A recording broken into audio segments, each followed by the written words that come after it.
Yo, hello, Sam here. Reloved Guitars workshop, and today's job is going to be this beastie here. Allow me to introduce to you the very beautiful Squier Strat Standard series by Fender. Very happy to have another one of these in the workshop because these things are, without a doubt, somewhere near the top of the line of the Stratocaster range that Squier does, and they are definitely a cut above the affinities and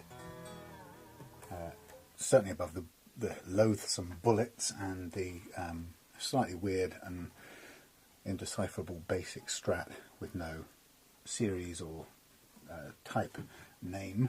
But yeah, so we have still a Far East made guitar made from agathis wood, which for those people who really want to believe that the kind of hardwood that's used in these guitars affects the tone of the resultant electrified sound, I'm certainly not a believer in that theory. I don't think it does. I think science probably backs up that argument, really, that if it's an acoustic guitar, definitely the wood plays a significant role in the production of the tone, because you're hearing the resonance of the wood, and that's what makes the guitar's tone. So of course the wood used would make a difference, but when it's an electric guitar, you are talking about creating a sound from the electromagnetic pickups. Well, I don't know what happened there. We seem to have had a camera malfunction, which is very rare. You've probably missed me taking the neck off the guitar. You've probably missed me checking it over. But here we are. I've been talking away on this video for the last 10 minutes or so, and for no reason at all. So apologies there. Second time today that the GoPro camera is locked up without any warning. But hey, I can't really complain.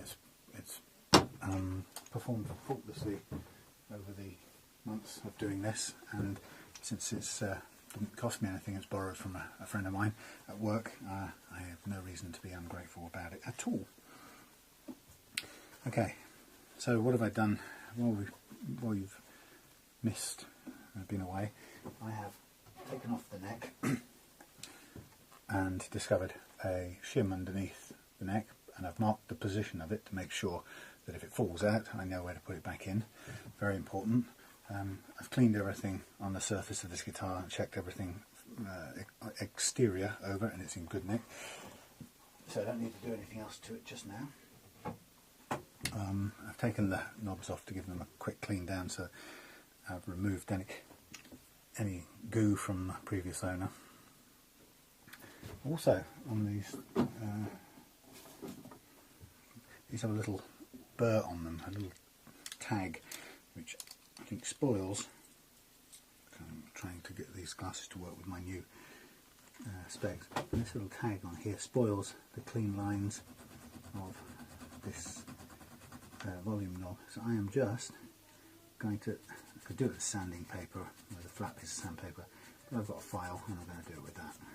So I'm just taking this down so it doesn't stick out anymore and spoil the otherwise clean finish of these nice slightly creamy knobs. There you go, that's one. That's got another one there.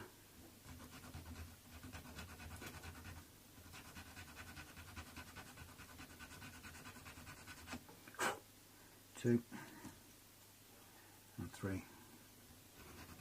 Somebody might come and tell me that there's a special reason for those being on there. I'm not sure I can see it, to be honest. They just look like they've been pressed off an Airfix kit to me. Right, so they go in there. I'm going to quickly now move on to giving these bridge saddles a good clean. Don't need to take them apart anymore, but it is just a matter of getting some polish on them and just going up and down both sides. Just a bit fiddly, but quick enough to do. And we just want to excuse me, we just want to make them look as fresh and new as you possibly can. In this case I'll turn this over, spray the other side. So, having missed most of the first bit of the video, what we're going to do is we're going to get these things, these basic components clean, and then we're going to clean the neck using a solvent, which will be lighter fluid. It seems to work pretty well, and it's quite easy to get the previous owner's finger grease off using that. So we'll give the neck a going over with that, and then we'll mask the neck off with masking tape in preparation for fret levelling, which, even though this guitar played quite well, we're still going to do, because the rule is that, or rule of thumb so far, is that every guitar we've come across in the workshop has had uneven frets. Most of them, upwards of 50% of the frets, are uneven or have some patches of unevenness on them. So, in fact, absolutely none has escaped it altogether. The only one that's really stood out a mile is this vintage V100, which had about 15%, only a few of the frets had high spots on them, and that was quite unusual. And as yet I don't really have an answer to why that was. What I am finding is that the vintage guitars are set up better than most Squiers, for example, comparable Squiers. They're set up better than them in the factory, much to the credit of Hornby Skews, the manufacturer of those things, because as we're seeing, it's not a standard, it's not a norm for most budget guitars to be set up that way. Okay, there's a bit of gunge on here that I can't get off, but that's going to have to be the way it is. So there's our cleaned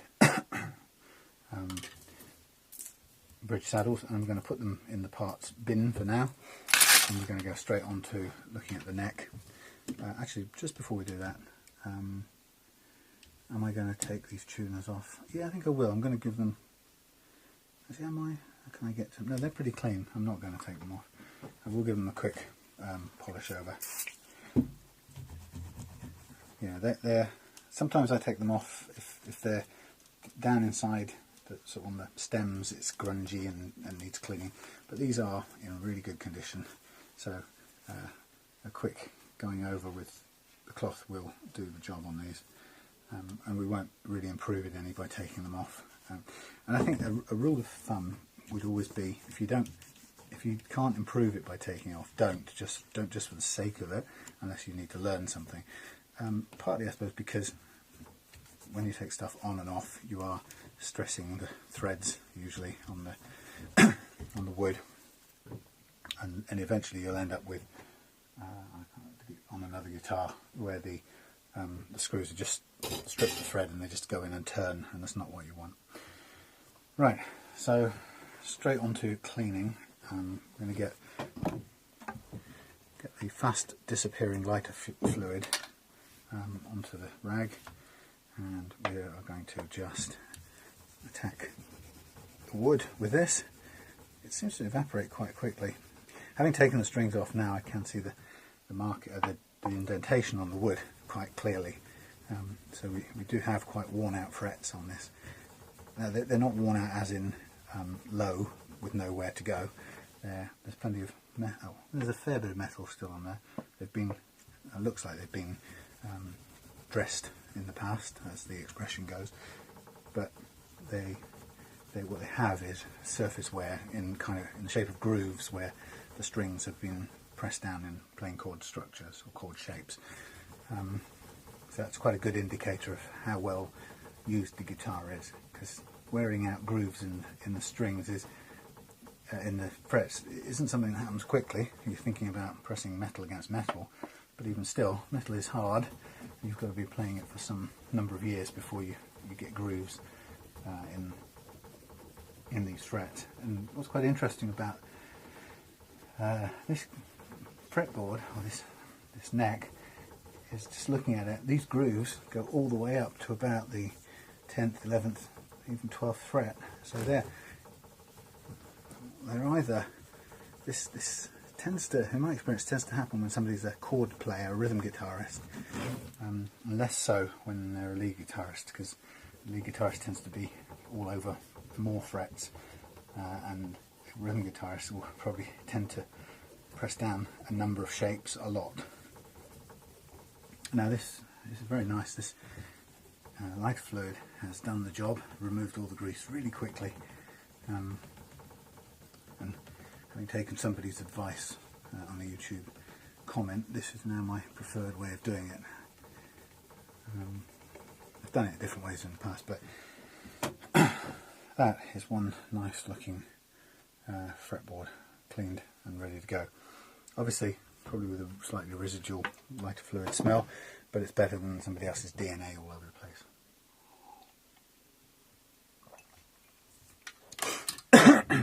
Now I started this job at 7:30 and I've got the timer running, and what I'm going to do now, without any further ado, is go straight into the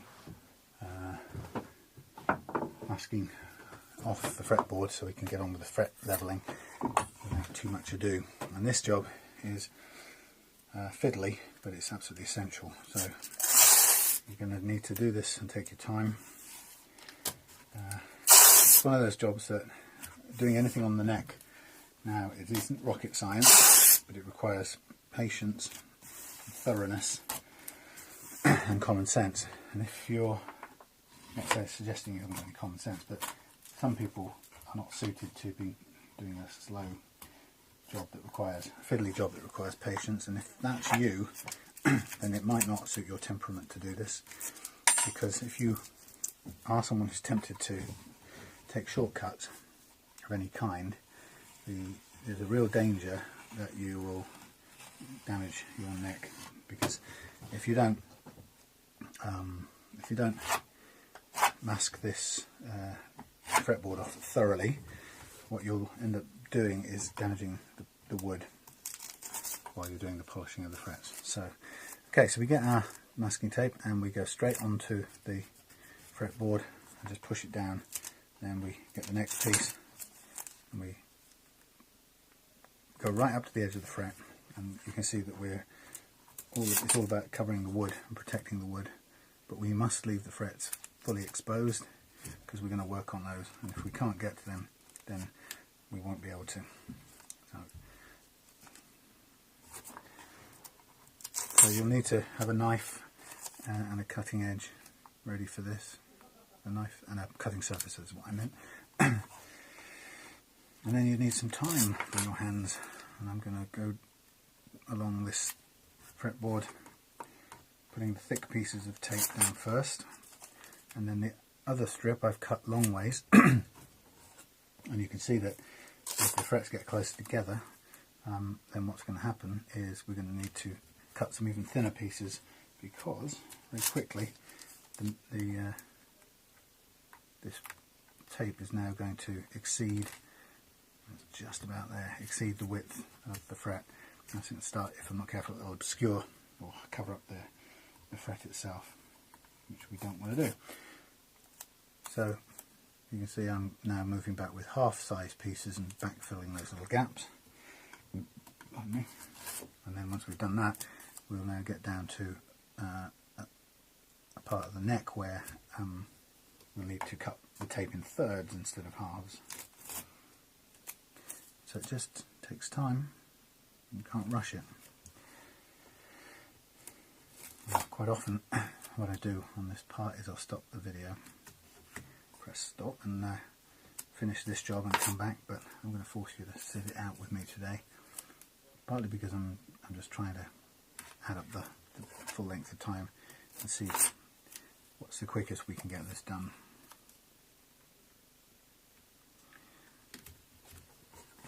So that was 3 long strips of tape. Eventually we run out and we have to cut some more. And the next set we cut will be some halves and some thirds. And the thirds are actually quite difficult to cut. Sometimes I try and find a ruler to do that, because actually it probably saves a bit of misery in the long run. The funny thing about all of this is that the longer you do it, the more times you do it, the more you spot the places where the dangers lie. So for example, let's just cut the loose ends off here.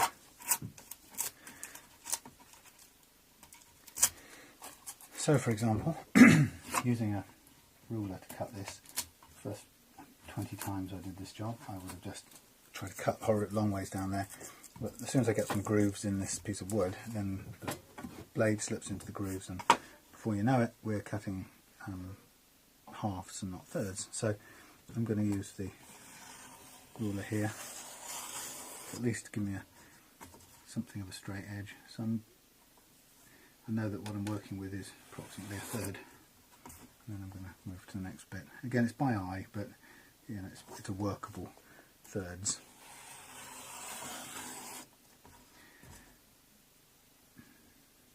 It takes a tiny bit longer here to do that, but gives you more accurate pieces.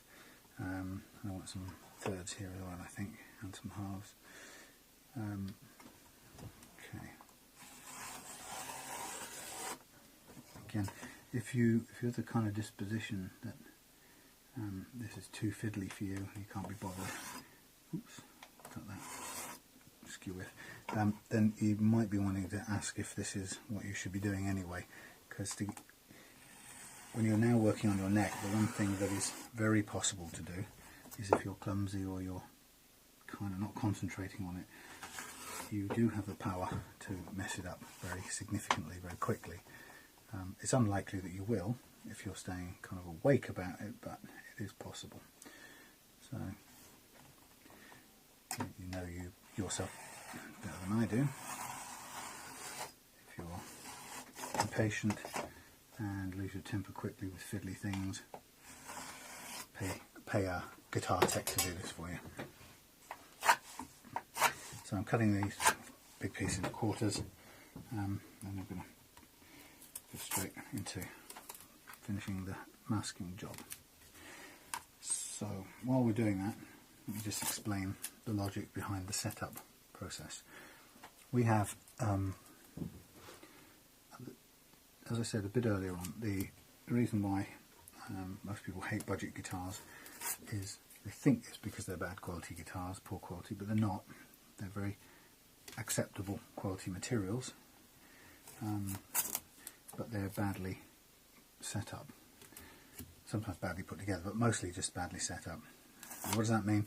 It means that several things. First of all, the action is usually high and hard, difficult to play, and certainly difficult for learners to learn on. It also means that it can mean that the guitar is set up in a way, or not set up, so that the guitar is not intonated correctly. And that could be a result of two things, one of two things. Either the intonation or the string length is not set correctly, which we do right at the end, and which means, if that's the case, what happens is that the notes go out of tune as you play further up the neck, because the intervals frets are making are not correct for the length of string. Or it can be badly intonated because of the height at which the strings go over the first fret down here. And if they're too high, then we're forced, the player is forced to press them down really hard to make them play, and in doing that they go sharp. What have you got there? Oh, another dead mouse. That's the kittens again. They're getting a bit big now, so they're not quite kittens, but what they are is hunters. So there's a problem with most guitars, most budget guitars, that their intonation is not right for those two reasons. And both the intonation being wrong and the guitar being difficult to play because the action being wrong are kind of enough to put a newcomer off learning. And it certainly makes you your learning slower, because it's just physically harder to play, but it also demoralises newcomers to the guitar, because most of the time they just sound awful. And I guess that was actually what propelled me into doing this. Is I had a bought a £300 Taylor baby guitar a few years ago, and I didn't know it at the time, but it had the nut slots were set to shallow, which means that the strings were too high over the first fret. I didn't know this, and I loved the sound of the guitar, and I just tried to play it. And what I noticed was that I tuned the guitar perfectly using a tuner or whatever, and then I'd play some chords, and particularly around the open chords it just sounded out of tune or slightly muddy, but not so much you can put your finger on it, but just it's awful. You think that's not doing it justice, something's wrong. But as a novice you don't know what it is that's wrong. So I guess for about a year I tried to research everything I could find, and a lot of people I found had this problem, but like me they didn't know how to describe it because they didn't really know what was going wrong. They just knew it sounded bad, and so they described it as best they could, and people answered and responded as best they could, and there were various suggestions, like it was to do with the short scale neck, and therefore somehow the mathematics and the physics didn't make it possible to get it in tune properly, to all the way through to they're very sensitive to humidity, so therefore, you know, buy a pack of dehumidifying stuff and put it in your guitar, and this, that and the other. Also including buy thinner strings, lighter gauge strings, and tune it a tone up or something, and anyway, all kinds of desperate things, showing that people had the problem but nobody really knew what was causing it, and therefore there were more fixes than there were you could shake a stick at. Anyway, I kind of gave up, and I was half of a mind to sell it, and I noticed something, that when I played with the capo on the set, I think a couple of songs I like to play with the capo on the 2nd fret, and when I put the capo on the 2nd fret, the guitar seemed to sort of come back to life. It played perfectly like it should. With a bit of experimentation, what I kind of realised was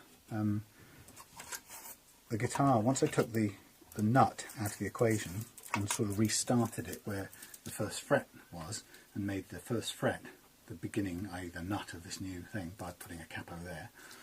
When I did that, the rest of the guitar just played like it ever should. In fact, I could tune it down a semitone, put the capo on it, and play it as if it was the guitar playing like it should, with just one less fret to play with at that end. So then, obviously, by that time, the logic, the common sense finally dawned on me that the problem had to be that something's wrong with the nut. And what I discovered was that with the strings going over the nut at about 1 or 2 millimeters high, it meant that to fret chords, the open chords down, particularly around the end of the neck, it was always bending the notes sharp just to be able to even make the chords. And that was enough to ruin the intonation of the guitar and make it miserable to play and horrible to listen to. And once I'd learned that, I started to find the same problem on just about every single budget guitar, and more expensive ones that I ever came across. And to this day, very few, almost none in fact, have got the playing action over the first fret correctly. And so one of the things I do towards the end of this setup is to reduce that to about 1/3 of a millimetre, 0.3 of a millimetre. It's higher than it needs to be. It could be as low as 0.1. Can I not have the mouse in here? Shall we show the guitar fans? Let me show them. It's not often you see one of these. Not often you get to see one of these on a guitar video. Poor fellow. A little dead vole. I'm going to throw it outside and Morris can go chase it. There you go. Right. Yeah. So that was the beginning for me of really the first secret. You know, and once I understood it, it was like, wow. Do you mean any guitar could be improved that way? Yes. And off I went. So, okay, now we've talked our way through the taping up process, and what I'm going to do now is I'm going to pull the tape around the back. This is a little trick I learned, and just pinch it off around the back. And doing that makes it easier to get it all off at the end, believe it or not, than if you just wrap it directly onto the neck. That becomes really difficult. So I go down here like this, pushing them around, tabbing them off, give myself a chance to get them off later, like a little spine. Now you get down this end and you run out of room, and they aren't long enough probably to grab hold of each other, but you still try, and then just bend it round the neck. And then we're nearly there, and then we're ready to go. That's our neck, diligently and very, very thoroughly protected. So I'm not going to do any harm at all. Beautifully done. Okay, so if you're following steps, you're making notes. Rule number one: once you've masked this off, you need to make sure your neck is perfectly straight. What do I mean by that? Well, your neck has what's called relief in it, and that is the amount of bend it has in it. When it's under pressure, when it's strung, and under the pressure of the strings pulling on it, and in proper playing position, it's actually, you want it to have some relief in it, or some concavity, like this. I've got a way of demonstrating it. I did the other day on a video, and I'll do it again. So you don't want a straight neck when you're playing, you want a bit of concavity. Now this neck, having been taken off and having the pressure relieved off by taking the strings off, is slightly convex, right? And I want to just take a bit of that convexity out of it. But why do you need, when you're playing guitar, why do you need concavity in the neck? And here is my scientific solution to explain. So, remember when you were a kid and you played the skipping rope thing? Somebody stood that end and you swung it around like this, you know, and somebody skipped in the middle. Can you see how in this little demonstration the circle described by the rope is really large in the middle here and very narrow as you get to the ends? Now imagine when you pluck a string, the string doesn't just go from side to side. You can think of it as doing that. It goes round in that circle, and of course the circle it describes is bigger in the middle of the halfway point between the nut and the bridge. So that's why your neck has to have a bit of relief in it. If it's straight like that, the string will bang as it goes round, and it will mute it, and it will sound terrible. So to adjust the frets, we want the neck to be straight like that, so we're going to adjust it right now. When we put it back on the guitar and put the strings on it, it will naturally go like that under pressure because the strings are putting pressure on it, but we're also going to just check it and get it to about the relief we want to allow the strings to have that vibration. How about that? Simple way of thinking about it. So, what do we need? I have a chart, and I look at this chart every time, and I get it wrong most times. So I said it was slightly convex.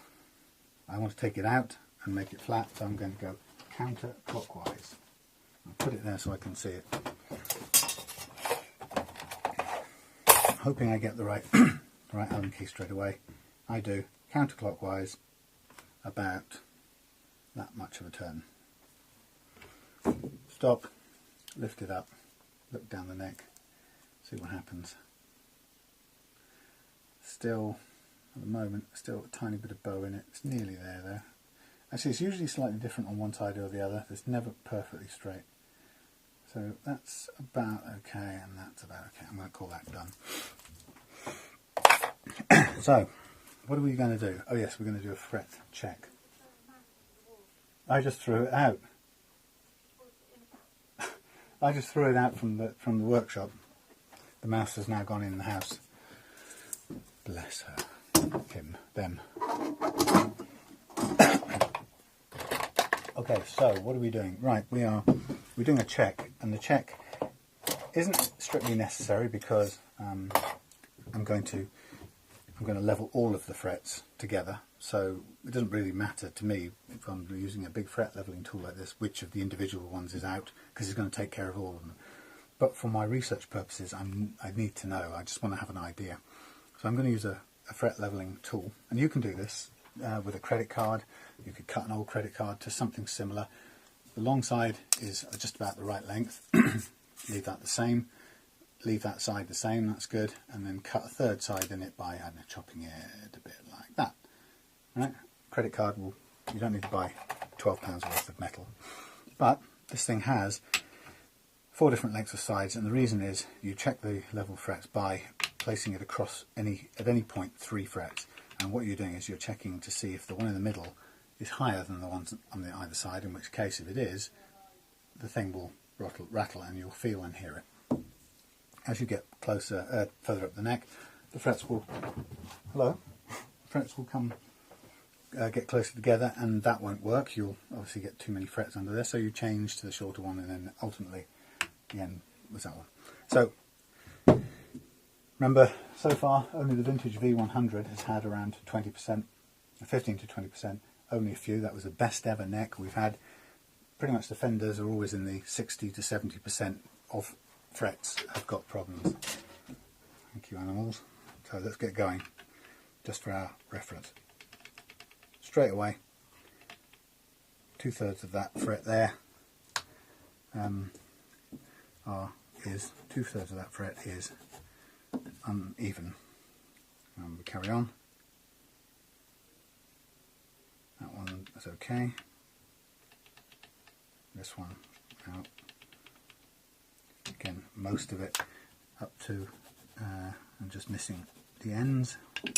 So already we've got a fairly big, some quite significantly high frets. Is this one? No, this is.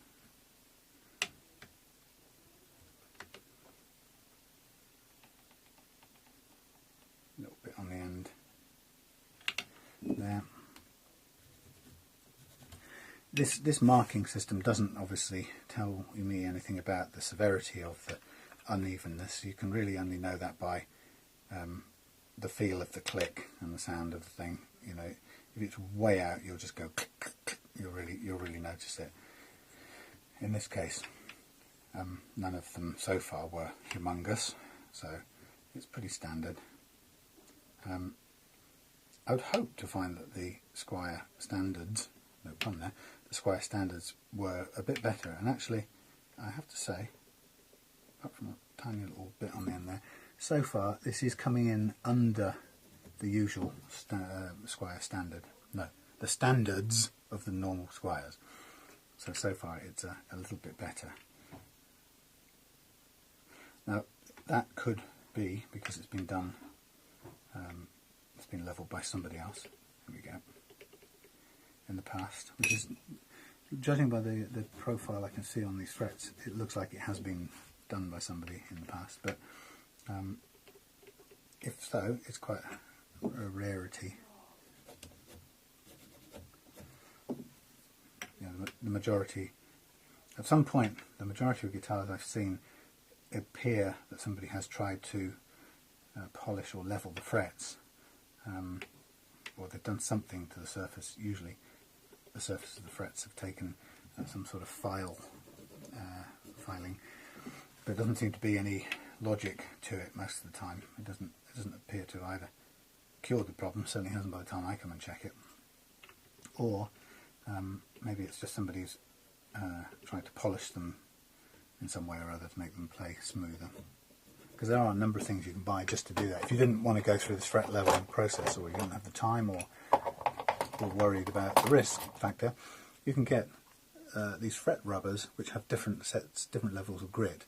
And actually a pair like this with a fine and a coarse one, use these together, you can get you can really bring your frets back to life without doing any other clever fret leveling work.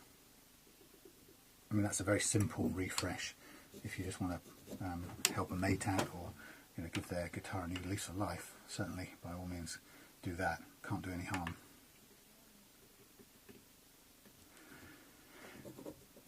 Oh dear.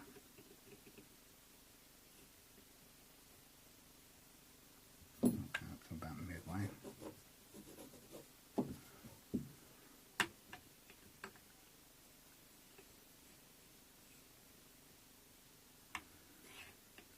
So altogether, this isn't too bad. I've seen a lot worse.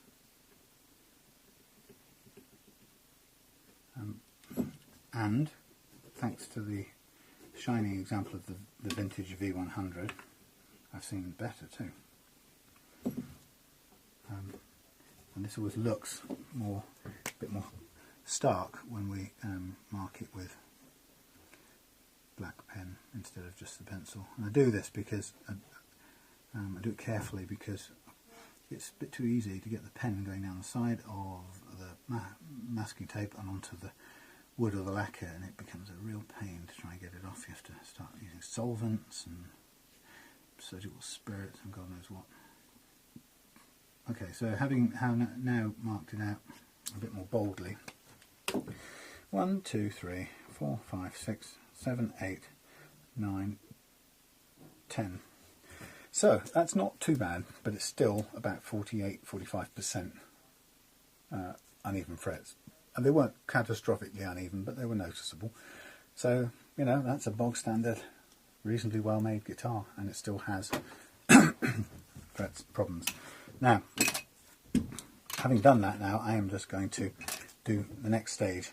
Now, if you were not interested in finding this information out, you could just fret level, or you could do this, find out where the problems are, and you could attack this problem by leveling using a block and some 320 grit sandpaper, and you could literally, that sandpaper is perfectly good to rub away at the marked where we've marked it as high, and you could literally take it down that way. It's a few microns, and you can check every second, make sure you're not overdoing it. So that's a very accurate and very careful way of doing it, and marking it, of course, is vital for you to know what you're working on.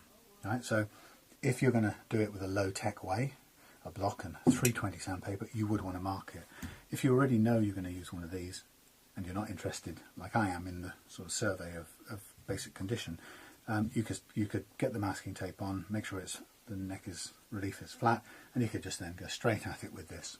But before you go at it, you would then do this. You would put a strip of black permanent marker across the top of all the frets on the fretboard. And this is so that as you go down with the file, you will be able to see quite quickly which parts of the frets you've missed, or which areas still remain, little bits remain to be done. So it's quite a nifty way of knowing that, and this is the first of two stages where we're going to use the permanent marker.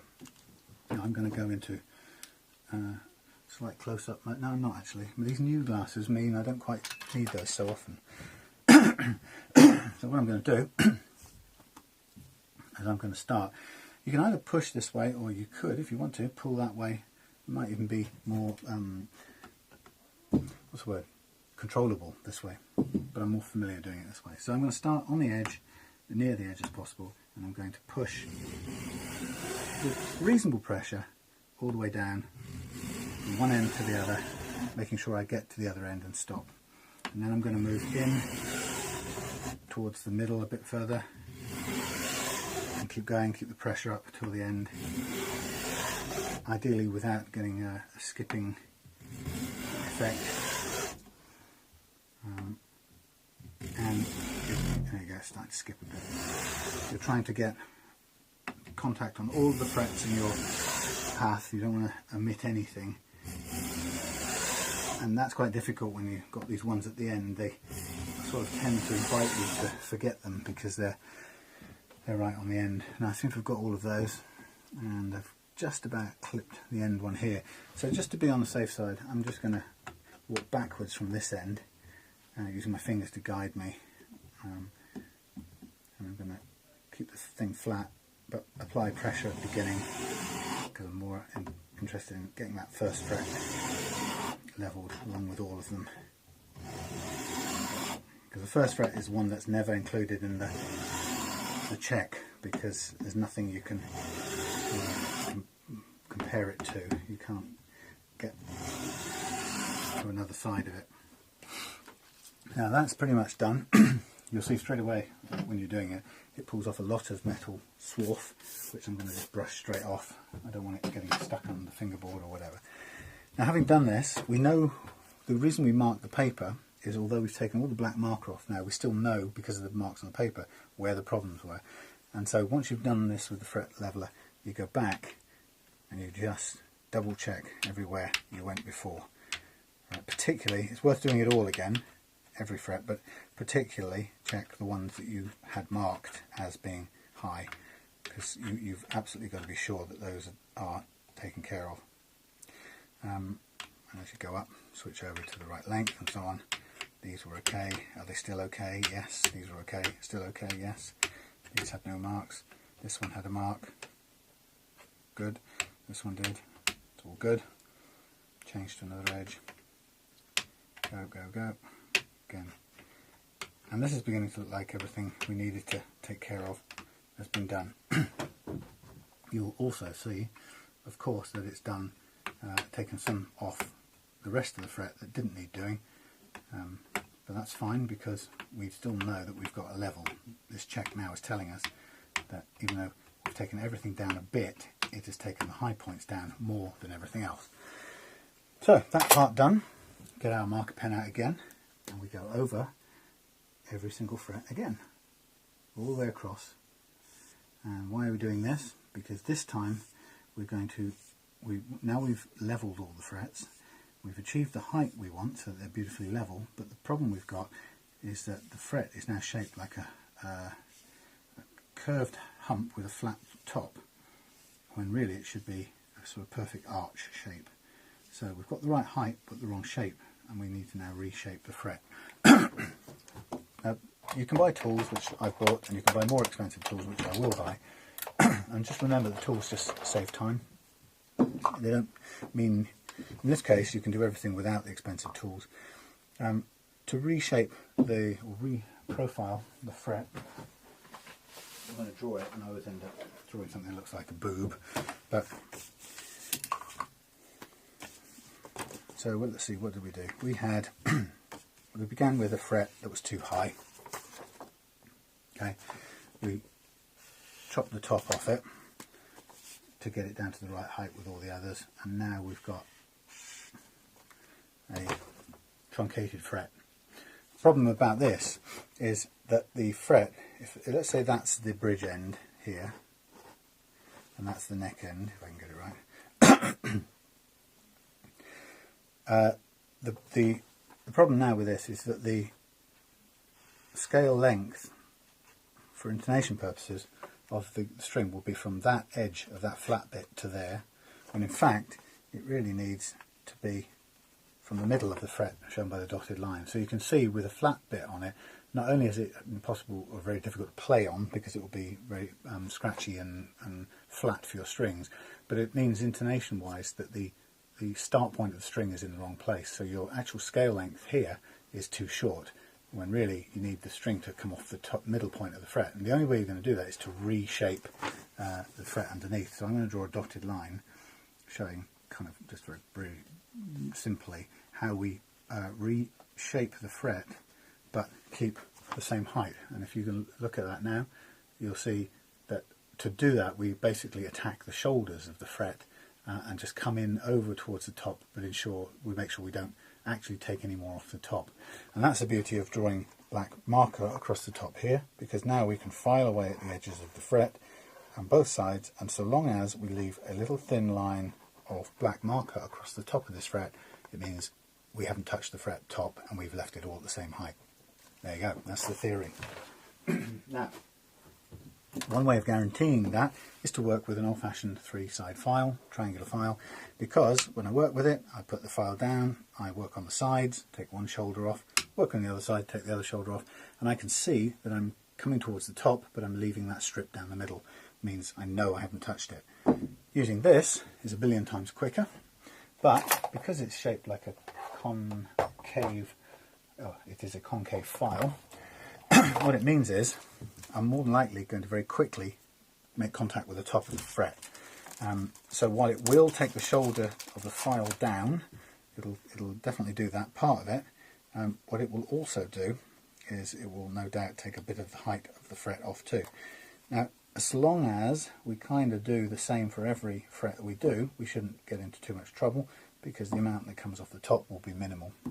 So I'm going to use that today because it is quicker and I want this done before dinner tonight. But I'm going to be mindful when I'm doing it of doing the same number of swipes for each fret, so that even if it is taking stuff off the top, it's going to be taking about the same off the top of every fret. And we will check again with the fret leveling the fret rocker to make sure that we've still got the level. So about coming up to about an hour since we started, I guess. We're going to now zoom into this.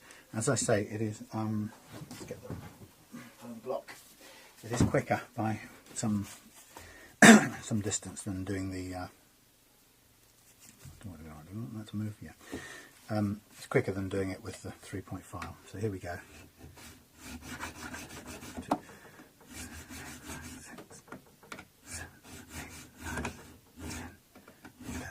12-ish. 1, 2, 3, 4, 5, 6, 7, 8, 9, 10, 11, 12-ish. Okay. 1, 2, 3, 4, 5, 6, 7, 8, 9, 10, 11, 12-ish. This is quite good that it's, I can keep going with a bit with these because it is leaving a bit on the top. And I've noticed that that only really happens when the fret is sort of wide enough.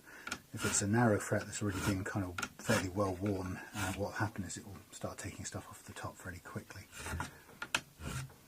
Just realised I pronounced the word fairly then, like a West Country farmer,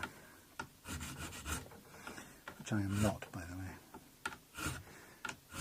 So,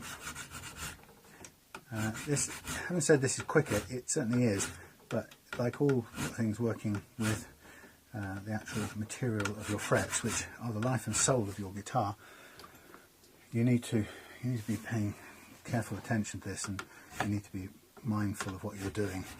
You don't want to be baby owls. You don't want to be attacking this and ending up by taking material off so that you can't replace it. If you're in that situation, you will either have to re-level your frets. It's a kind of effectively starting the whole process again, and you may find yourself running out of fret material if you're unlucky. If you're lucky, you may be able to do another levelling and get away with it. Or if you don't have the freedom to do that, you may find you have to refret the whole instrument, which really is on a kind of economic model like this, buying and doing up and selling basic Squier Stratocasters. That really would be completely economically unviable, because you certainly wouldn't be able to really pass that particular cost on to a buyer of this guitar. If you were servicing somebody's pride and joy, antique, custom made Gibson or whatever, they were very expensive, valuable or sentimental, blah blah blah, then of course you pass that cost on to them because it's their pride and joy. They're asking you to get back into good playing condition. But on these guitars, this is making a basic quality, or reasonable basic quality guitar that is currently at best mediocre or at worst unplayable. It's not making them playable the way they always should have played, but you can't do it by spending loads of money on it. It's got to be done by hard work and adding quality by expertise and taking the time to do these basics to it, which don't cost in terms of parts too much in terms of parts. Sometimes you have to buy something, but by and large it's about adding value, not adding cost to it. So if I was doing a guitar like this and I found myself either screwing up and having to redo it, and then finding I've run out of finishing room or thickness on these frets, and basically I have to write that off because there's no way I'm going to get that back. If I want to carry on with the guitar, I'm going to have to carry that cost myself, and the customer will never know that the cost is being paid for, because they'll just get a guitar that works the way it should. But it will be me that loses the small profit margin in all of these things. Okay, so approaching the end of this. As you can see, I'm clearly not counting exactly. Part of the reason I'm not counting is that on these size frets they work well enough with this tool that they're not taking hardly anything off the top, so I don't have to be too cautious about it. It's working quite well on this one. If it were taking material off the top, I'd be much more careful about counting the number of strokes, making sure each one had exactly the same. Okay, quite a bit of strength force required into that. Now, what we've got are a bunch of re-profiled frets, all at the same height. And now our job is to get into the polishing cycle. We're going to use a couple of, what have we got, 1,000 and 6.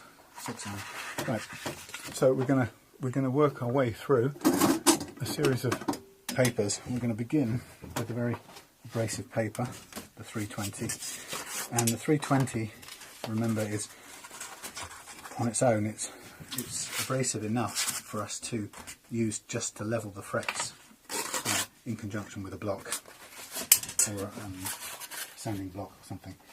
So we've got to be careful with that. We don't want to take any more, we've gone and leveled them, we don't want to kind of mess up the level now because we're careless with a bit of sandpaper.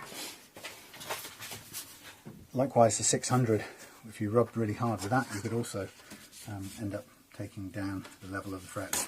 So with all of this, as we go down through the harshness of the papers, we're going to use a combination of things to get this right. We're going to use these 3 papers first, very, very harsh one, a 600, then 1,000, progressively getting finer.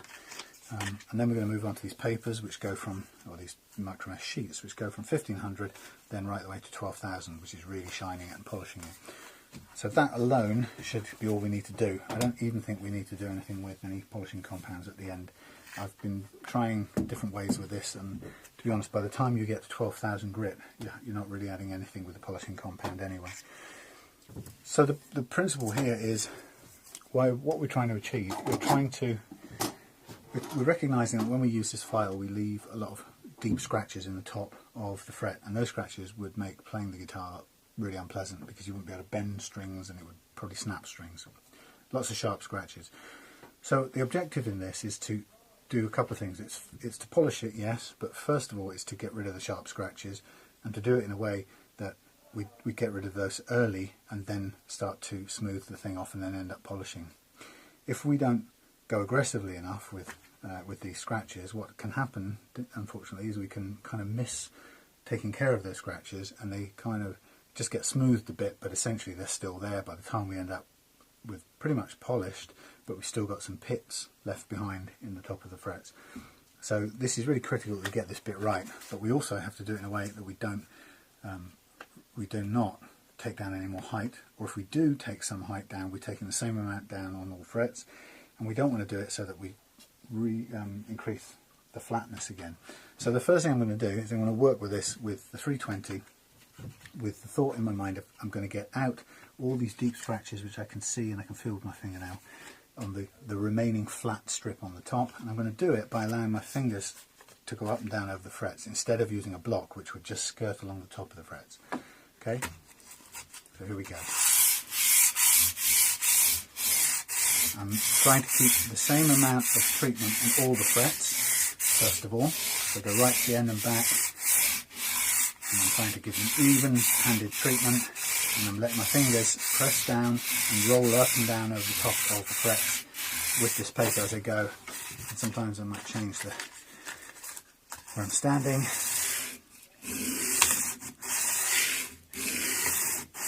Get a bit more pressure on, but again, keeping in mind where am I on the fingerboard, have I got everything covered, have I done more in one area than in another.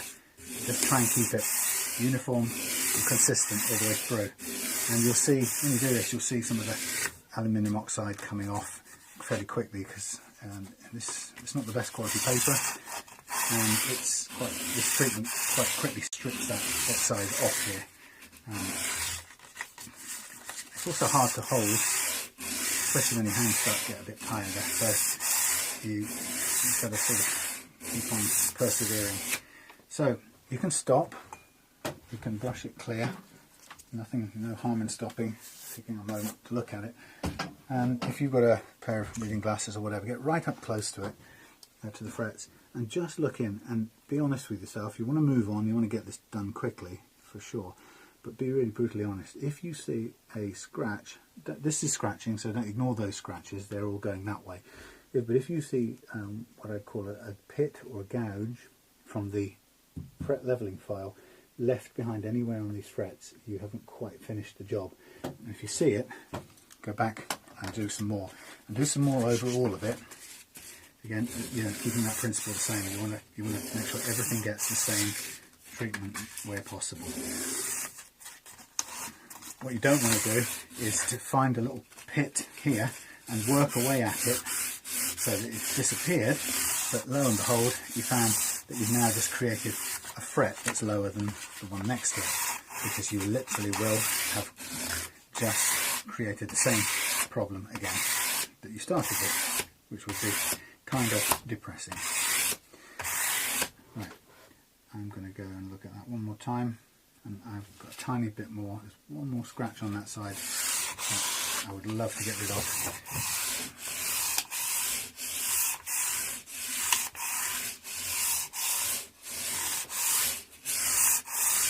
Right, I'm going to stop there. Lots of dust. And now I'm going to go on to the 600, and I'm going to just carry on doing the same action. You can really feel it biting, you can see the metal coming off, but again we're going fingers rolling over the frets across all of them equally. And you want the fingers to kind of flop over it so that it's creating a round shaped hump and not a flat top.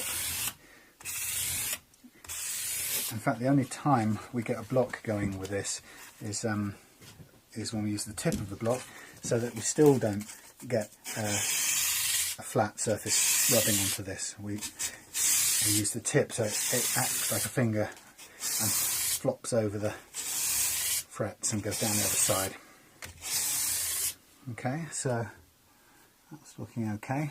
And we move to 1000, carry on doing the same sort of thing. As I say, very difficult to hold this after a while.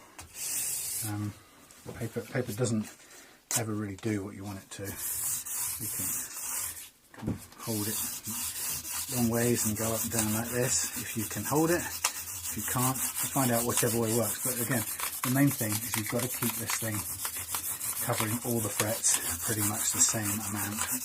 And it's starting to now get a bit shinier.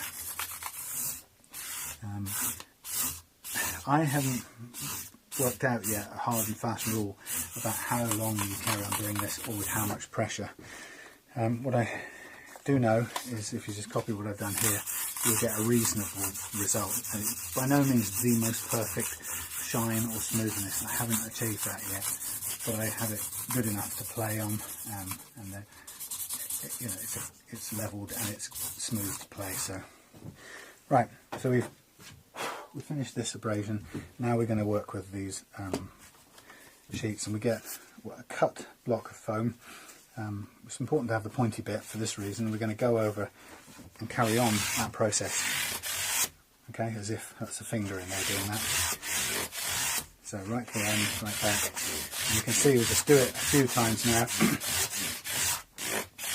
and then move on. 1800.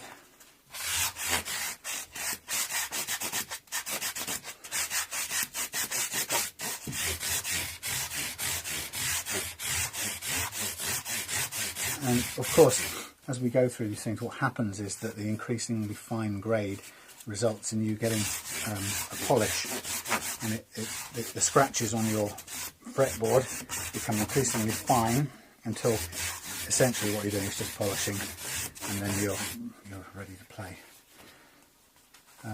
As I said, the fret rubbers, I'm not sure exactly what the grit is on those, the ones I bought, so I'm not going to introduce them to this process, because chances are if I use them at the end, I'll probably in reality be going backwards and creating more scratching, which undoes the polishing work I've done. So if you've got something like these micro mesh cloths, avoid using rubbers. The rubbers are really good if you don't have any of these and you just want to refresh your frets give them a quick cleaner, they'll do that job perfectly well.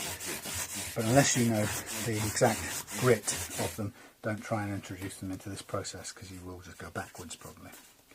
So here we are now, coming towards the end of our polishing process, and you can rub it almost as hard as you like with these. You can't really do any harm, just more and more polishing it. And let's see what we get at the end of this. I think we'll be very pleased with it, and we'll be ready to move on to the very next stage.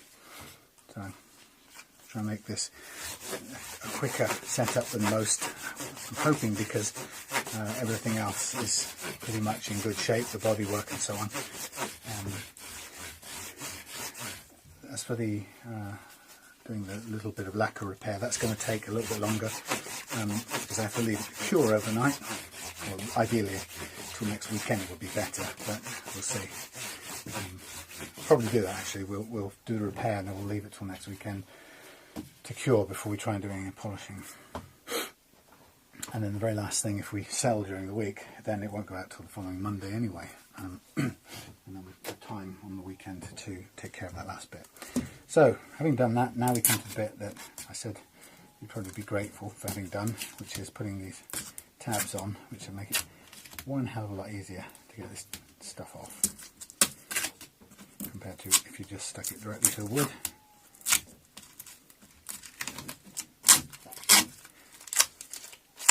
You can hear the owls hooting away like crazy at the moment.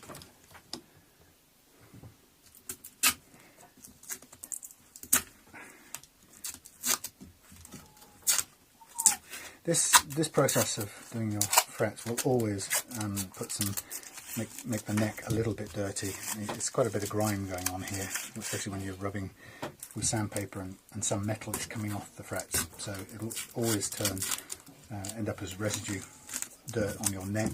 So at the end of this process, the first thing we're going to do, once we've cleared all this off, is I'm going to go over the general surface of the neck with the polish, just to lift off that grime. Since we're now going to celebrate how nice this finish looks, or our finished frets look, we don't want to spoil it with a grimy neck. Okay, so again, don't be tempted to ever use a screwdriver or a knife to get this up. If you haven't got fingers, go and find a piece of plastic or something soft.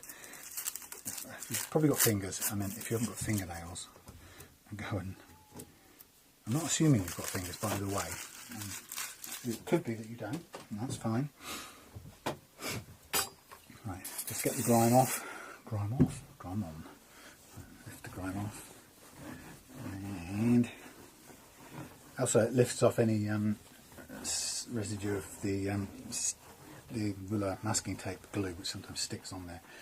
And lo and behold, we now have a beautifully refinished neck with no grooves where the strings were, all the frets level and beautifully shiny, and a nice clean fingerboard, and that is spankingly good. I'm really happy with that, and perfectly flat. So that baby is ready pretty much to go back on in the next stage of our work. So if I just do a bit of clearing up, this should be a fairly hopefully a fairly quick job now. So what is our next stage? Well, our next stage is to recombine these two components. We don't have to do any work to anything else on here. We know it works. Well, actually we haven't tried it electronically yet, but we will. We're pretty confident it works. All of this good. We're just going to replace this neck now. We're going to do it in such a way that we flip it over with the neck held in place. We know it's going to start from the right place, and we're going to find the Squier plate, the neck plate, and we're going to find the 4 screws, all 4 of them, aren't we? Yep. We're going to just give this plate a quick clean before we put it back on. Make sure there's no grit and grime caught underneath. Loosely place it on there. Loosely place these screws back into the corners, and we're going to hold it in place, and the objective will be to get this to gently pick up in opposite corners. So it's already slotted into the hole there, and feel it. You don't want to force it, you don't want to strip the thread or anything like that. You want this to walk its way in under its own free will. And you want it to pull both the plate and the neck into position the way it wants to, not the way you want to force it.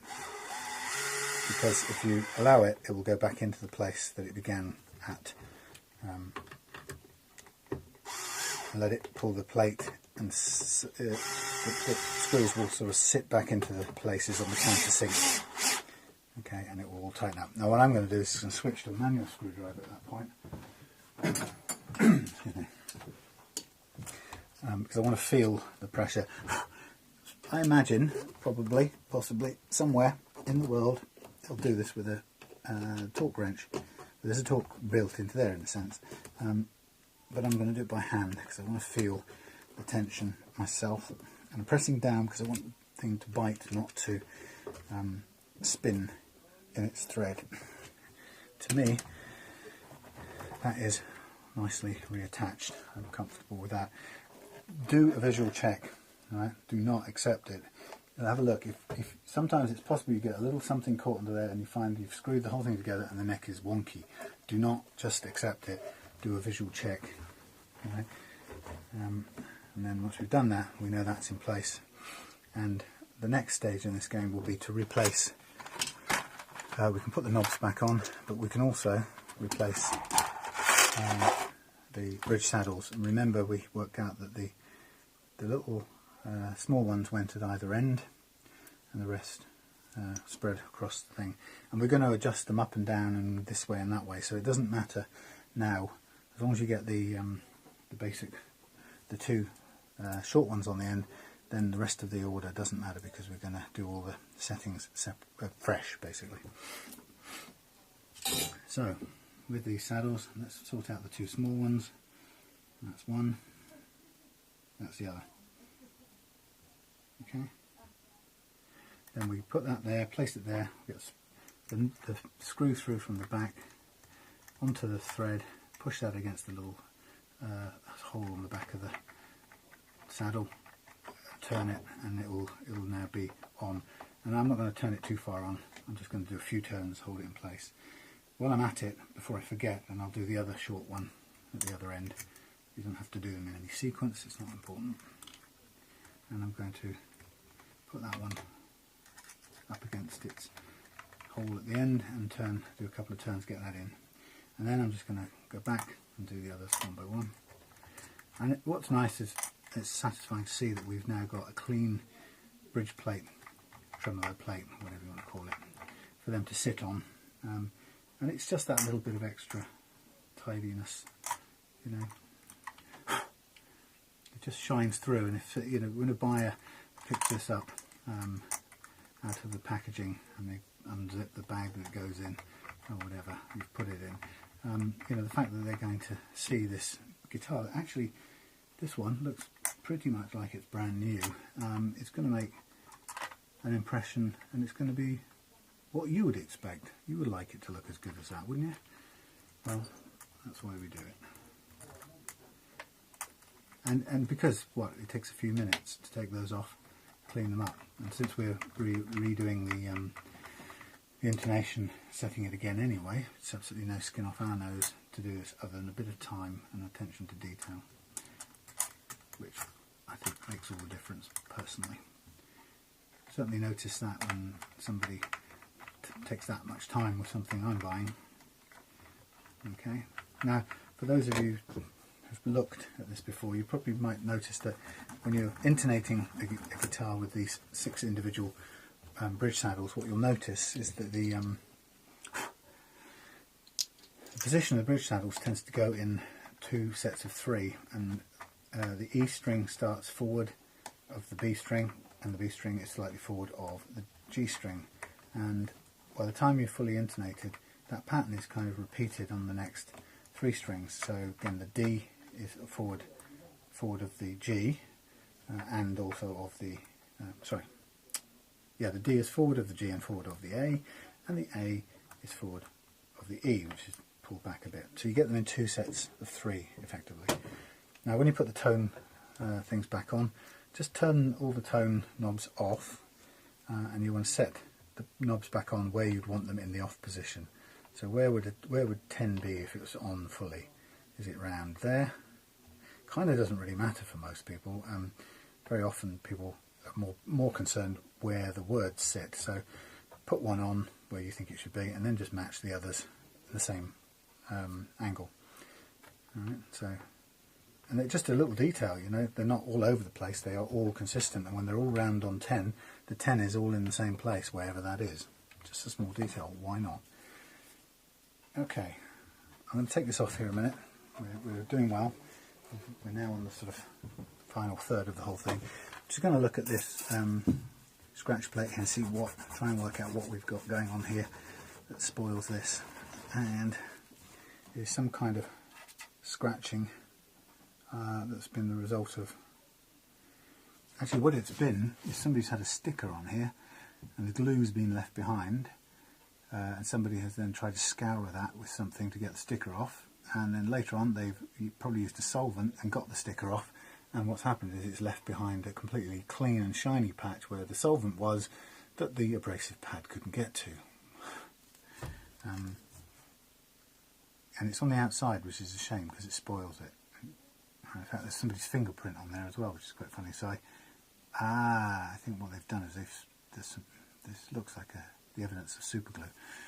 Now, I am going to try something. I don't know why it would work, and I don't know why it wouldn't work. But let's try the wonderful micromesh.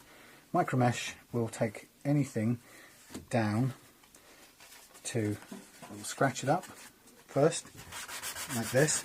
Oh, look at this. I am brave, aren't I? I am scratching the whole.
Hey, welcome back. Apologies for losing the audio in the last 20 minutes there.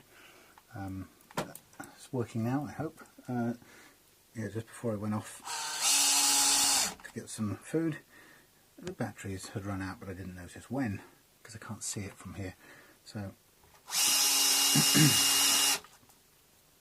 going to have to rig myself up some sort of mirror so I can see the flashing light on the side of the audio recorder. It's a bit extreme, but at least it will tell me when it's about to run out of batteries. Anyway, so right now we're in the stage of I don't want to do these too tight, that's too tight. We're at the stage of I've put the strings on. I think the action, from what I can see already, the action is a bit high and all over the place. These settings are different. But what's interesting is getting it tuned up. when you tune it, what's happening is it's pulling the bridge forward under the spring pressure. And I haven't ever quite worked out how you overcome that.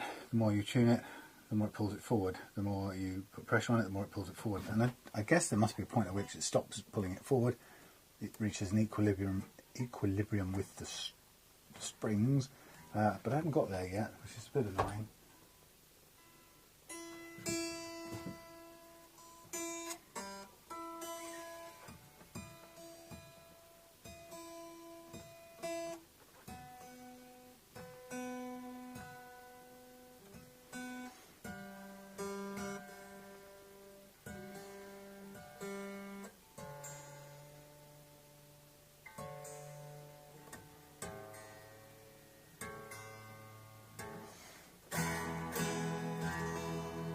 It's really interesting.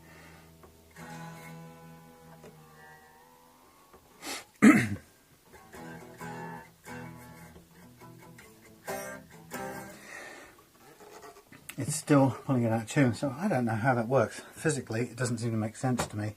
How do you get a bridge that stops at the right place and won't pull forward any further? Your guess is as good as mine. We aren't there yet.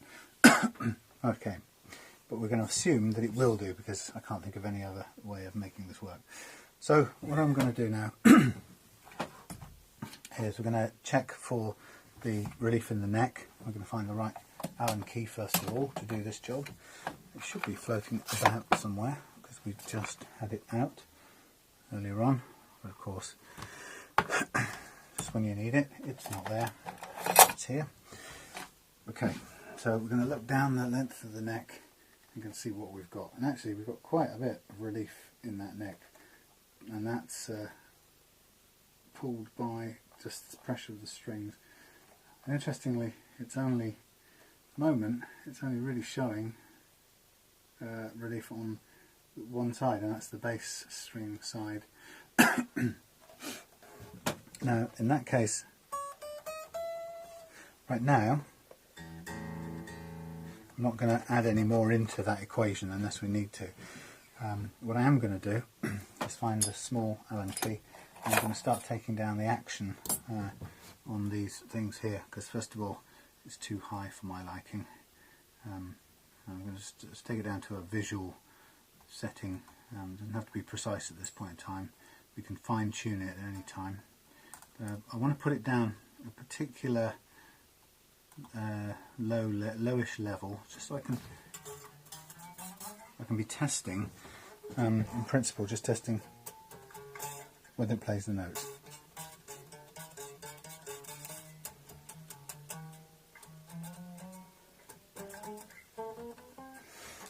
So that might be a tiny bit too low,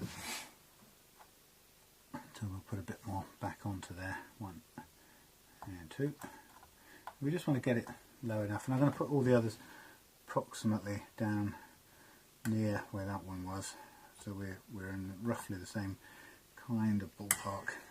Actually, these haven't been adjusted for quite some time by the look of it, because that was quite stiff to do. And again, I can gauge the gap by looking at the sort of shadow and reflection underneath the bridge saddle, the individual saddle. So we're really just working on the action here at the moment, nothing else. And I'm going on the bass a little bit higher in the middle, and I'm going to bring these other ones down to meet. So quite a lot adjustment, you can see, away from what it was before. And I'm using the reflection in the now shiny tremolo plate to gauge and to actually make it equal across both sides of this neck. And then we're going to have a look and see. We'll tune this back up. I'm just going to see in principle how it feels to play it at this this sort of action. Way lower now. And this is where we may find we need to put in some neck relief. But if it doesn't play well at this point, don't panic.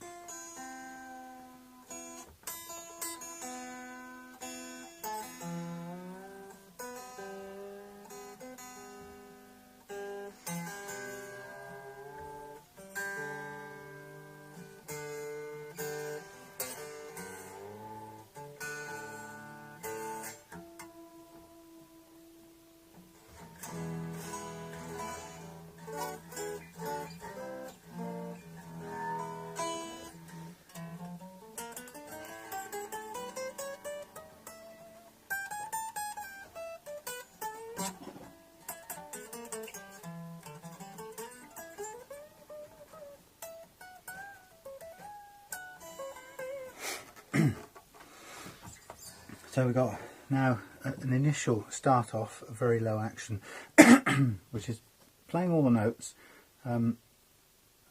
Interestingly, I can't understand this, it has now backed the tremolo off.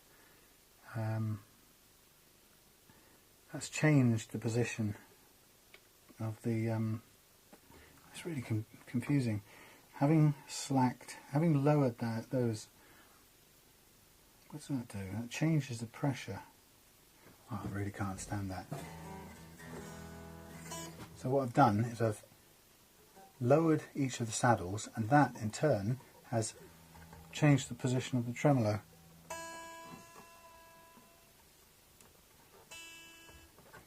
It's a really complicated triangle of variables here.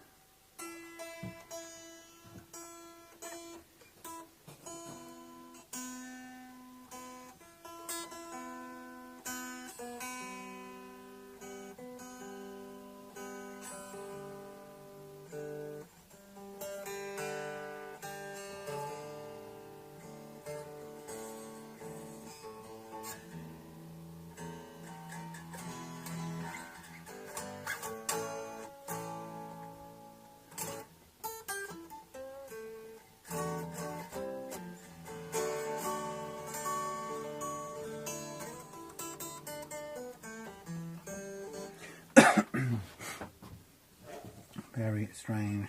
It really doesn't leave me knowing what I do.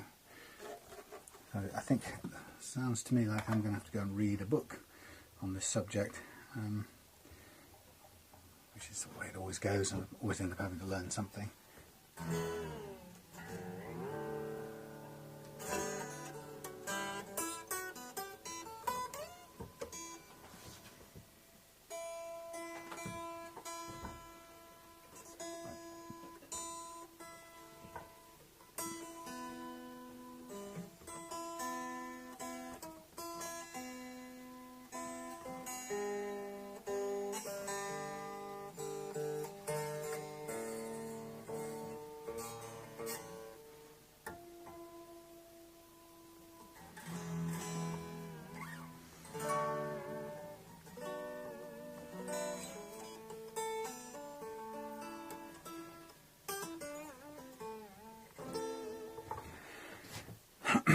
So, first things first, that action is very low, it's causing a little bit of buzzing, there's a bit of relief in the neck there, which I think is about right, but not so much on that side. Let's have a look, is it hard to see in this light? Yeah, there is a bit. So the neck relief appears to be alright. What then is the issue for me is that the action now is a bit too low, so I'm going to wind this up a little bit to get a more cleaner sounding sustain or ring from this guitar.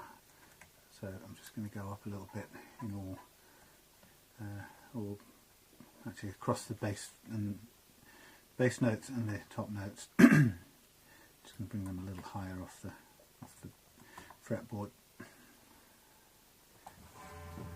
Again, it will change the tuning.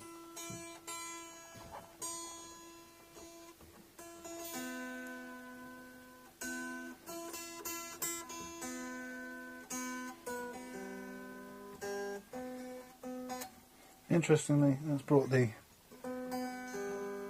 tremolo forward.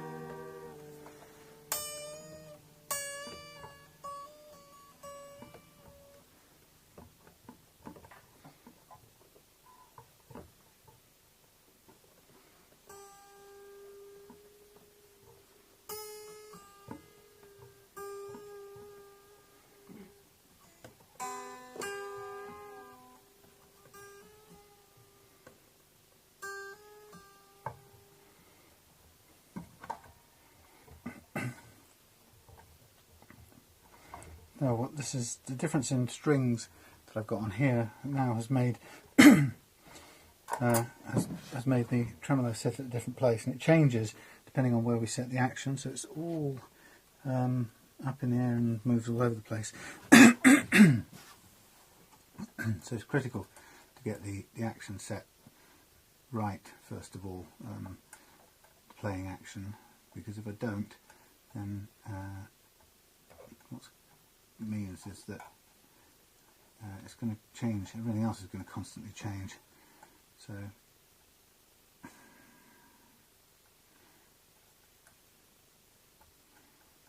but there's a way of doing this that somebody demonstrated some time ago, and it's it's quite complicated, and I haven't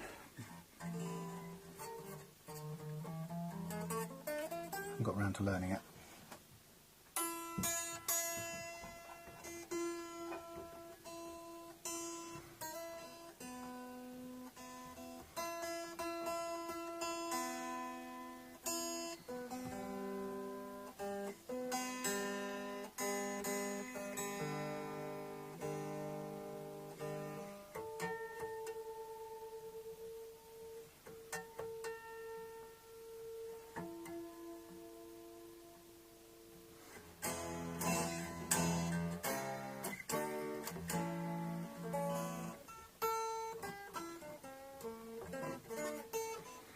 So if I can't work this out today, I will go and take it away and do some learning on it. I was hoping to get it finished. I can certainly get it finished in terms of presentation and the basic parts. I think we may need to have a further look at the way this tremolo is set, because it's quite a challenging little thing. Okay, so looking at the radius of this is quite high. It's not following the guitar neck radius. Yeah, so may have to re-look at this, but that's okay. We've probably got the rest of the week to read up on it and work out what we need to do.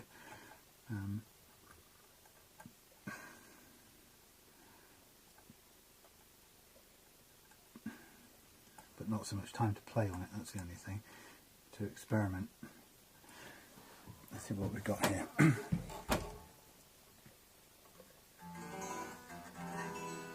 Again, that lowering the action drops back the tremolo. That's interesting. It really is.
So the point about this, I'm going to have to take this back off again. This isn't the scientific way of doing this. What seems to me clear is if we arrive at an action that we like, but then it doesn't, the tension of the strings and the springs together leaves the tremolo at a position that doesn't allow us to get a whole semitone backwards tremolo action, then we have to do an adjustment here, and that would, to me, appear to suggest, what have we got to do? We've got to come further out. So let's just see on the action we've got here, which is it workable or is it still too low? According to this, still too low. So I'm going to keep the back off for a minute, and I'm going to just use the this note, this string, to set the action workable minimum for this string. Let's see what we've got.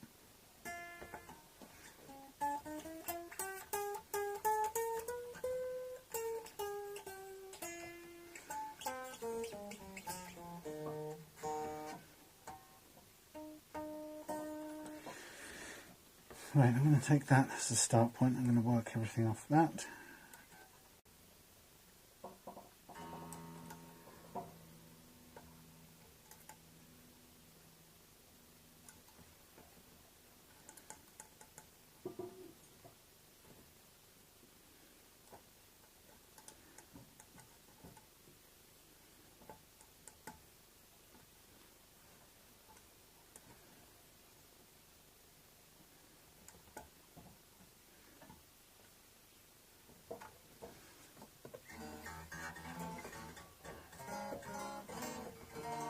I don't mind that, that's out of tune.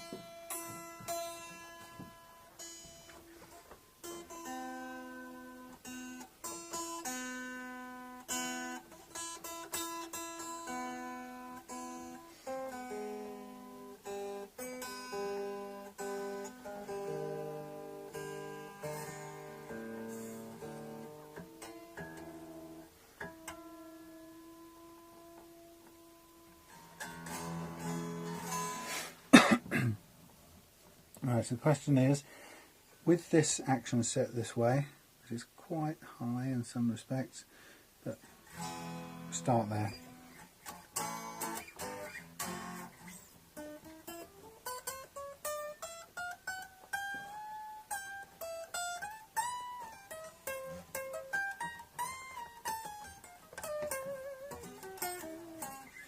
We'll start there, and what I'm going to do is test this and see if I'm getting a semitone.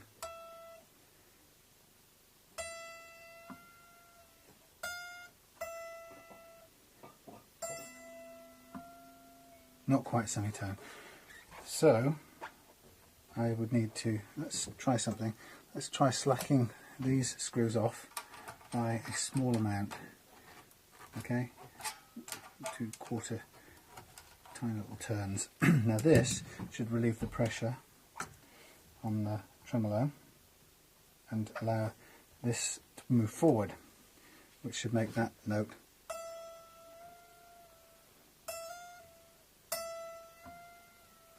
not quite, it's nearly. So I will slack this off another turn, another turn,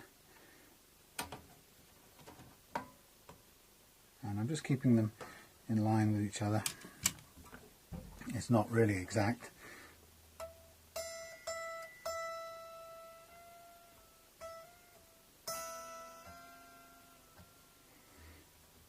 So we're looking for a semitone.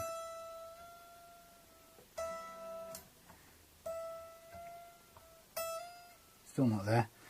So I think my principle is working. It's coming forward, but I'm having to slack off a bit more than I'd expected. And we don't want to end up with this, the whole thing dropping out, screws coming out.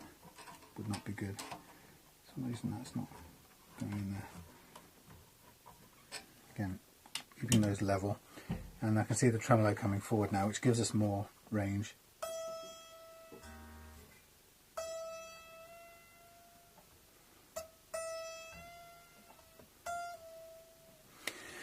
And just to be more precise, I'll put the tremolo arm back in. Imagine we're going to pull it its full range of movement now.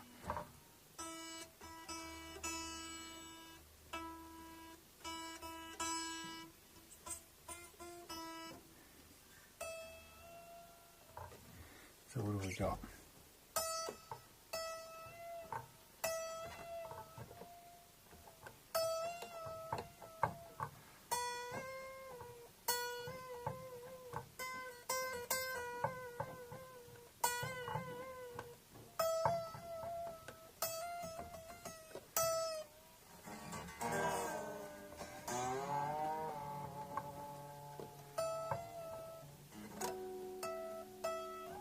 Now, having done that, changes quite a bit. So what we've now got is still a high action. The actions become higher because we've come forward with the tremolo. So, and also I'm just trying to gauge how much relief we really have in this neck. What I can see more than anything else is the action is quite a bit higher.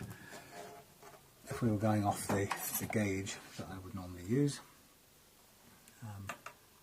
it's just not too bad. The action is a millimetre and a quarter or something like that, so it's actually not that bad. It looks worse, but the sound here tells me that it's not right. The neck relief isn't right.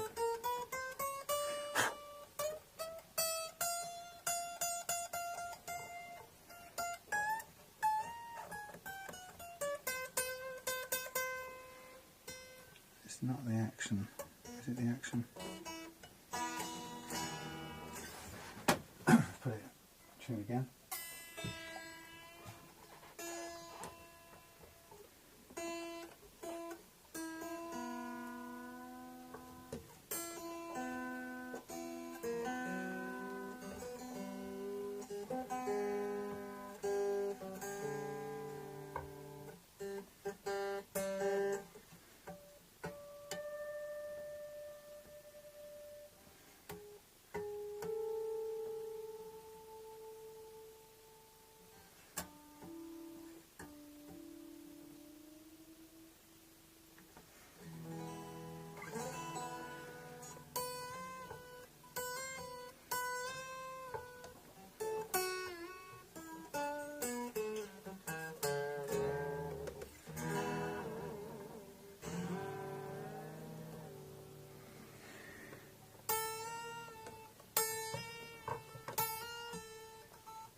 Right, I am going to put some more relief in this neck because something about this, I'm going to go counterclockwise as well, something about it is not working for me.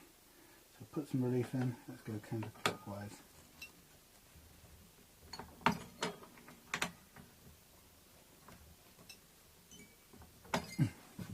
Two little jumps. See if it plays any different now.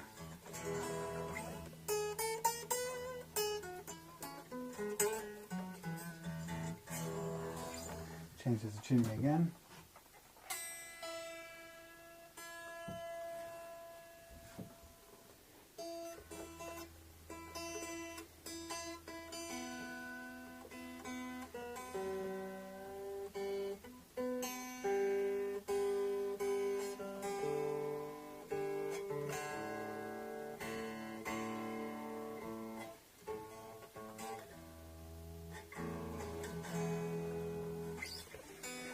So what you get when you're working with tremolo, you get a lot of movement going on everywhere, and I find this quite difficult to keep track of.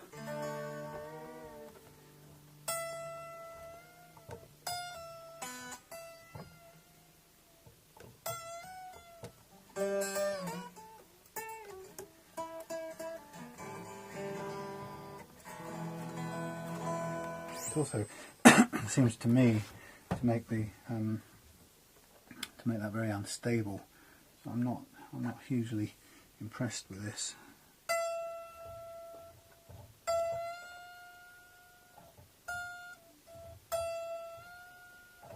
We've got the semitone out of it, but we end up with a really high action, and then if we go and adjust that action, we're going to change the way that the thing sits, and we're going to change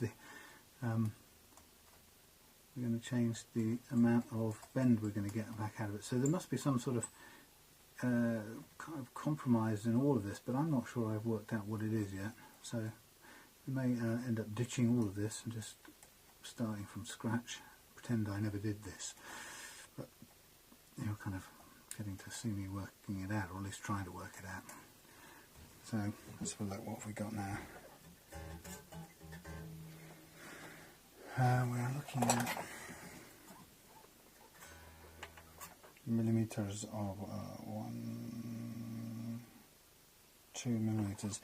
That's higher than I normally like to go by miles. So what kind of change does that make? Take that right down. See what we get now. Doesn't like that, does it?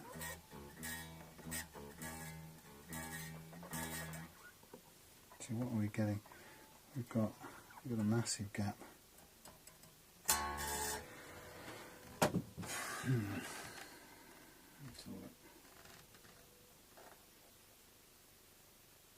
Hardly any there, and quite a lot there.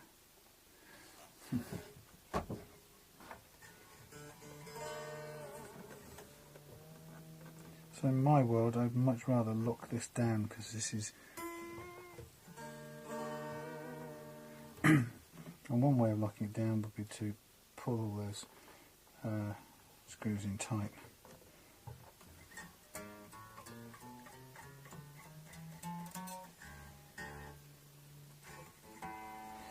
So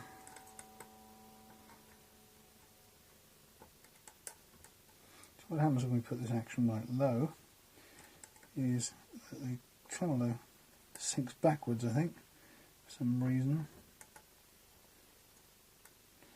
And it's really annoying, so I think I might have to go and read all the books and go back to square one.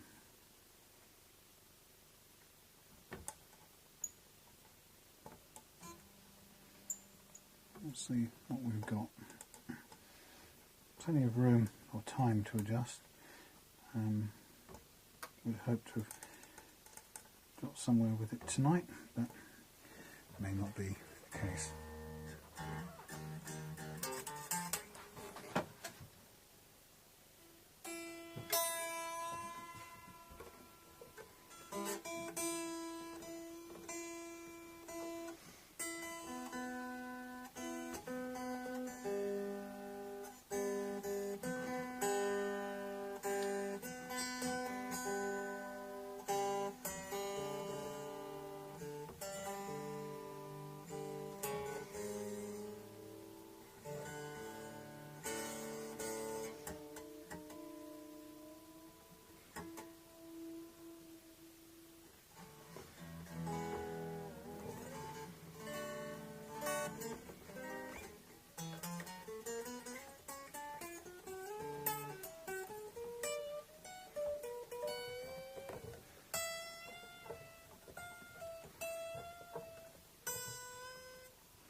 Very, very bizarre how all these parts interact.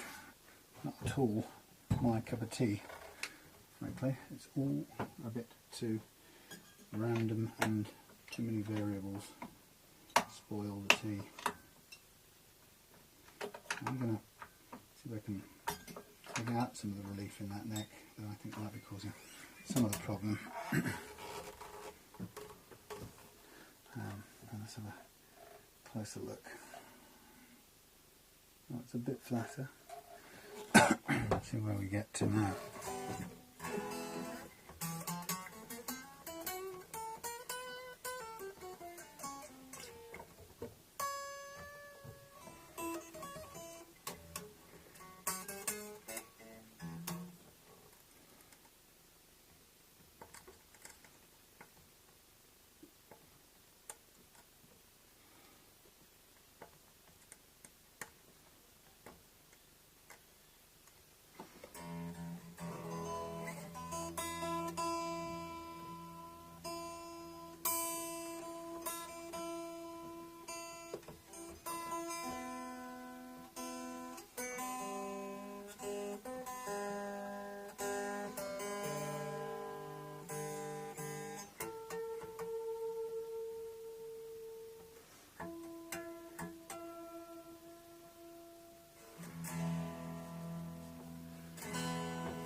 That's really funny. There's that. That's hardly putting any pull on it at all.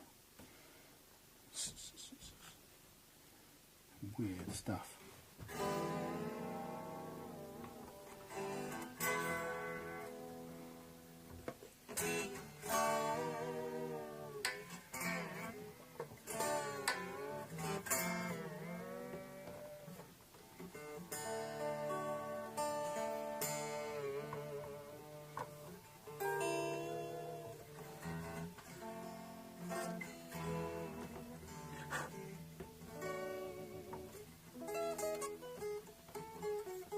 It's really low.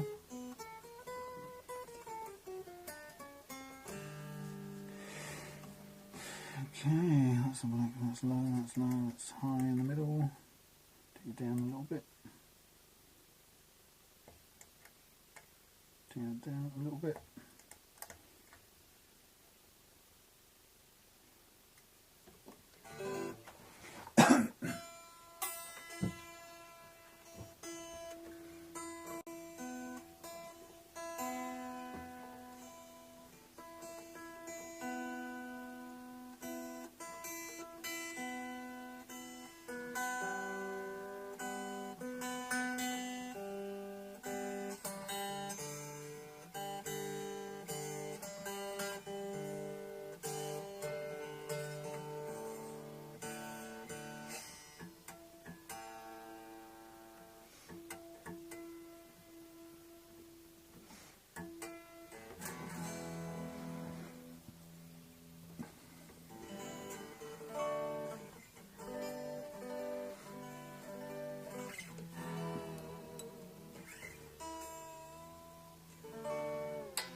That's the strings creaking.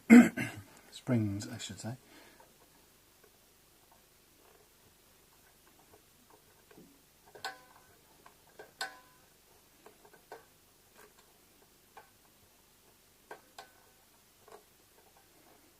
Interesting.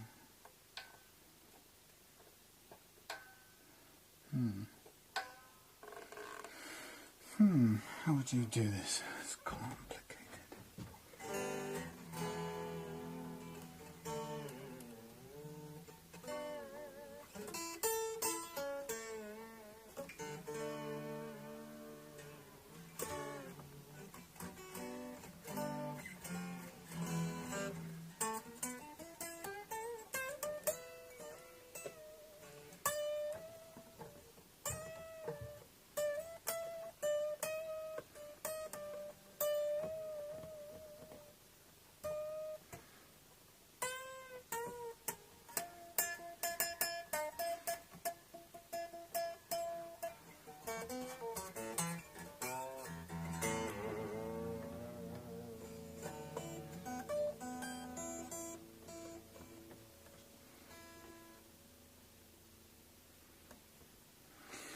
Okay, so in terms of action, that is pretty high, that's pretty low, that's pretty low, that's pretty low.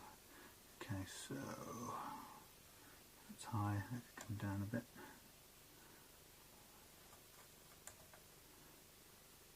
Go down.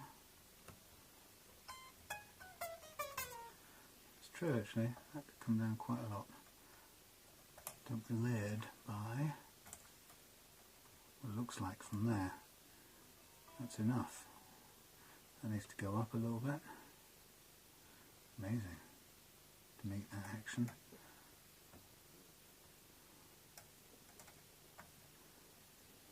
So I guess what I'm seeing is quite a strong, quite a small radius, which makes a sort of pronounced curve. So this, according to this, has to be quite a bit higher, judging by the shadows here. If we're going to make them equivalent all the way across the fingerboard, and the same here, this is way under. If we're going to be, oh, how come that is taking so much time to pick up? It seems to be changing. When I crank that up, it's changing the tremolo position by the feel of it. That's more like it.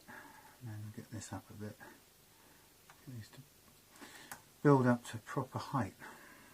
And that's more like it. And that's working off the pretty much off the shadows cast on the frets. So now they're going to. So that should be a better match to the profile. Obviously it's tuned wrong, but let's try this.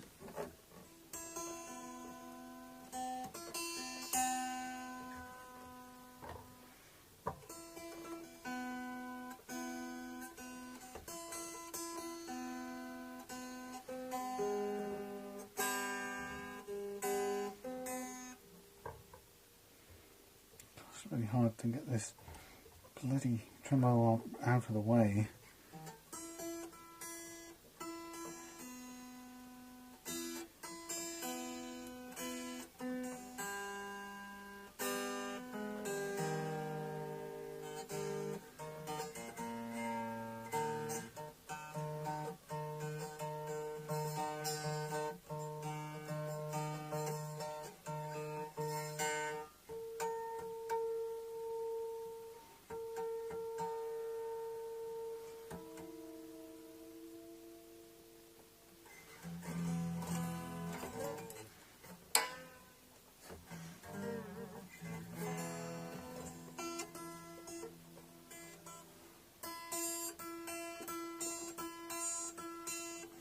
So we get the action right, and then what happens is the bridge comes forward too far.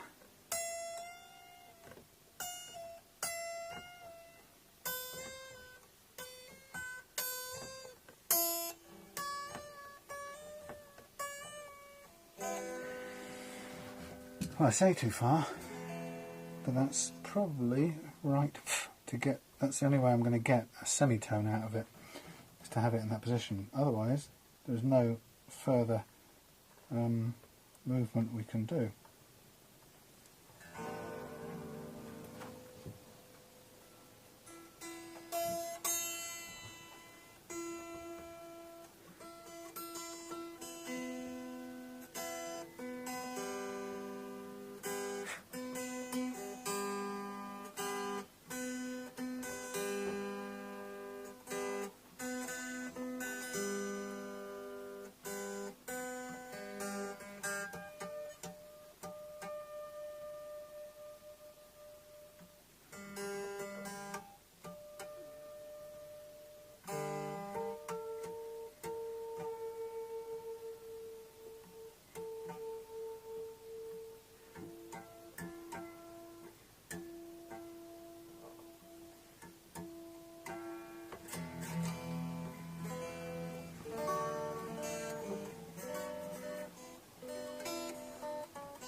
Confusing little blighter, this one.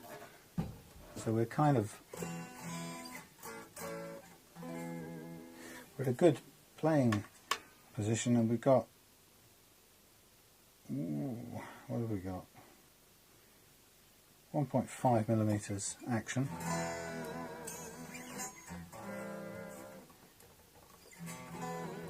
A bit of pinging at the nut and a bit of clanking here.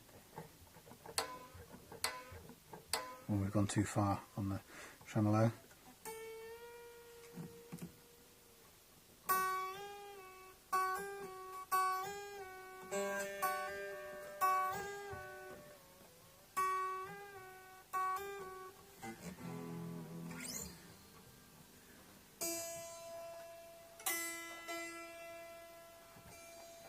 Whether it will stay in tune or not is another matter.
So I'm going to do a couple of quick things here without bashing holes into that. Look, the action over the first fret is not bad.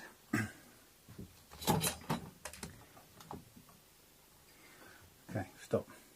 Okay, so we have restrung guitar, we have back off, we have tremolo arm in, and we have some tremolo come forward to a certain amount, and we can hear that we've got about a semitone in backward bend and as much forward bend as you want. Now I have to confess that I'm not comfortable with the way this is set up at the moment. I'm going to put myself on the line and say I've got to do a bit of research to see how to best set this, because it's like there's too many variables in this game for my liking. If you change the action here, it changes the amount of pull on the springs, which pulls the bridge forward, sorry, the tremolo plate forward, in which case you have a totally different action, and you'll also have a different string length practically. So I'm not sure how to get the best position for this in order to get the ideal action. At the moment it's not too bad, but I'm not confident about its ability to stay in tune. I don't understand whether or not it's possible to keep this 2-point tremolo system very well in action. Now, before we did any work on this guitar, it seemed to be stable, which is a slightly annoying thing. So there must be something about the way it can be set that leaves it feeling more stable than this in terms of the tuning. Because the idea for me is when you've got a moving bridge, even if it's under tension on springs on one side, the minute you've got it, you tune it up on one string, it's going to be pulling it forward and changing the pitch on other strings. So you're kind of in an ever-defeating, a self-defeating cycle.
And within seconds it seems to be out of tune. So something I'm not doing right here, so I think it's going to be a bit of learning. However, in the meantime, I'm happy with the way it is. Otherwise, everything else is working. I'm going to leave the back plate off and the back screws off. Am I? No, I'm going to put them on because we're going to need them to do a photo shoot tomorrow. And I'm going to take the tremolo arm off for now, replace the back plate. We will need to come back to that for adjustments, but for now, very clever, we won't need to come back to it for adjustments. It's set up so you can get to it anyway. How very clever. So for now I'm going to leave the intonation and everything else to next week, but it means we can still get on and photograph the guitar tomorrow and list it. Okay, so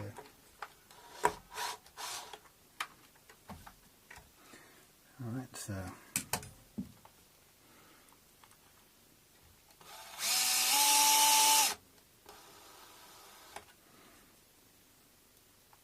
one of these